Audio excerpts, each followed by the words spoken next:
Ils se sont retranchés ici pour éviter des affrontements avec les militants du parti au pouvoir qui avaient encerclé leur point de départ pour la manifestation contre toute modification constitutionnelle. Ces responsables du Front National pour la défense de la Constitution à Kankan avaient appelé leurs militants à une mobilisation pour dire non à tout éventuel troisième mandat du président Alpha Condé. Depuis hier nuit, les RPZ se sont installés là où on devrait commencer notre manifestation depuis 20 h. Jusqu'à 6 h du matin, ils étaient là-bas pour nous empêcher.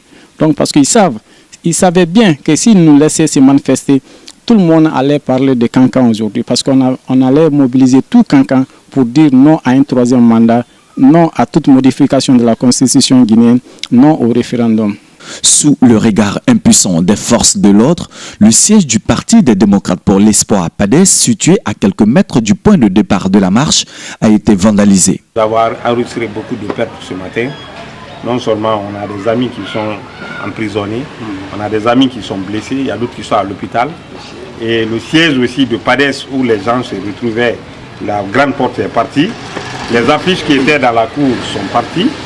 Et comment on appelle, la banderole qu'on avait affichée a été déchirée.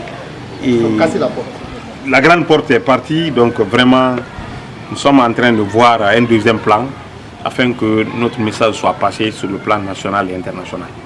Si hier, cette ville était considérée comme un fief du parti au pouvoir, aujourd'hui, la donne a changé selon ce responsable du PADES. Parce qu'ils disent que Kankan, c'est le fief des RPZ.